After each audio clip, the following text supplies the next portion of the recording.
Electric വാഹനങ്ങൾക്ക് toll ഇല്ല. വൻ ഇളവുകളുമായി മഹാരാഷ്ട്ര സർക്കാർ.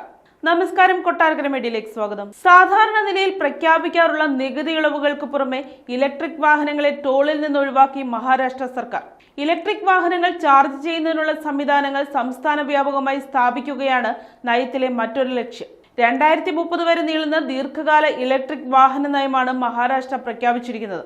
ഇതിനായി 1993 കോടി രൂപയാണ് സർക്കാർ ബജറ്റിൽ വകയിരുത്തിയിരിക്കുന്നത്. സംസ്ഥാനത്ത് ഇലക്ട്രിക് വാഹനങ്ങളുടെ നിർമ്മാണവും ഉപയോഗവും വർദ്ധിപ്പിക്കുകയെന്നതാണ് പ്രാഥമിക ലക്ഷ്യം. പാസഞ്ചർ ഇലക്ട്രിക് വാഹനങ്ങൾ സ്വന്തമാക്കുന്നവർക്ക് സബ്സിഡി ഉറപ്പാക്കും. ദേശീയപാതയിൽ 25 കിലോമീറ്റർ ഇടവിട്ട് ഒരു ഇലക്ട്രിക് ചാർജിംഗ് സ്റ്റേഷൻ സ്ഥാപിക്കുമെന്നും EV പോളിസിയിൽ പറയുന്നു. ഇലക്ട്രിക് ഇരുചക്ര വാഹനങ്ങൾ, മുച്ചക്ര വാഹനങ്ങൾ, സ്വകാര്യ ഇലക്ട്രിക് കാറുകൾ, സ്റ്റേറ്റ് ട്രാൻസ്പോർട്ട് കോർപ്പറേഷൻ ബസ്സുകൾ, സ്വകാര്യ ബസ്സുകൾ എന്നിവയ്ക്ക് അതിന്റെ വിലയുടെ 10% ഇളവ് നൽകാനാണ് പോളിസിയിൽ നിർദ്ദേശിച്ചിരിക്കുന്നത്.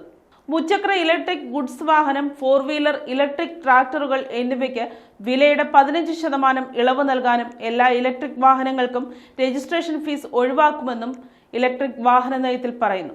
4 വീലർ ഇലക്ട്രിക് വാഹനങ്ങൾ, ഇലക്ട്രിക് ബസ്സുകൾ തുടങ്ങിയവയെ മുംബൈ പൂനെ എക്സ്പ്രസ്, അടൽ സേതു, സമൃദ്ധി മഹാമാർഗ് എന്നിവിടങ്ങളിലെ ടോളിൽ നിന്ന് പൂർണ്ണമായും ഒഴിവാക്കിയിട്ടുണ്ട്.